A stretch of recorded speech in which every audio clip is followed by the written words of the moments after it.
information. And but yesterday I ran into another bulldozer mechanic's been in it for just as long when I was picking up those seals, and he explained to me what to do and how to do it. So, but anyway, so yeah, it's been a challenge. I'm sure. It's been a challenge. So, for me to sit here and learn and make mistakes, and for the whole world to see. And that's exactly good. Well, yesterday we got a comment from India, remember? Mm-hmm, from India. We got a comment from India. So the whole world gets to see my mistakes. And that's kind of humiliating. But hey, that's all the process. You can't come out of the box knowing what to do. So, yeah, I'm making mistakes, but I'm going back and fixing them along the way. So, the Caterpillar's been making mistakes too. So, I paid it for a gasket kit.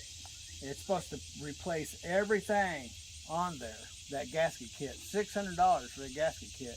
And already I've had to stop my job and go and buy another gasket that wasn't in there. 3 gaskets so far. And so gaskets, I mean, Caterpillar has been dropping the ball too and making my job a little bit harder. So anyway, and I'm going to let them know when I'm done. So I've learned not to talk to the people you buy it from. You need to go to, I learned that when I dealt with those U-boats. You just jump over those people and go straight to the headquarters. And so what I'll do is I'll jump over them and go straight to their headquarters and tell them how I had to stop my job and run down extra parts when I had bought the kit, and those parts weren't in there, and show them the receipts. And at least get an apology and reimbursed maybe for the receipts I had to pay, but because they're pretty. I mean, they're pretty good about that. But we all make mistakes, right? But this has been costly and learning. Time is money, like you said. Money is time. Time is money. Look, I've thought this out, and I thought it out. I've been looking at that oil leak for 2 years, and I knew that it was going to be a big job, and I knew I had never done that. I knew that it was going to be a big job. So, and because it's a big job and a job that I never did before, I knew that I was going to have to go through all this. So. And that's why you put it off for 2 years. That's right. That's why you put it off for 2 years. You should be quite the expert now. Well, I'm about an expert, but I should have some knowledge in it, right? Maybe you can stop driving and become a full-time consultant. A consultant? And you can become an expert. Maybe you can, instead of driving, maybe you can rebuild motors instead of driving.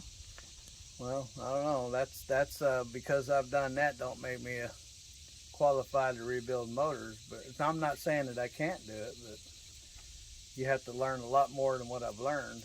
Well, but you're the ever the learner. So, I mean, isn't that a possibility that you could just park and come off the road and then just rebuild? Well, actually, when I started Big Belly Rebuilds, that's exactly what I was going to do. I had that Peterbilt, and I had 3 Peterbilts.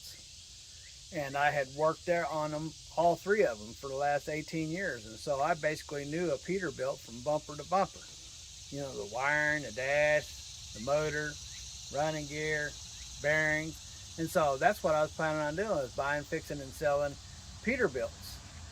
But it never worked out, and I ended up going with Harleys. And so...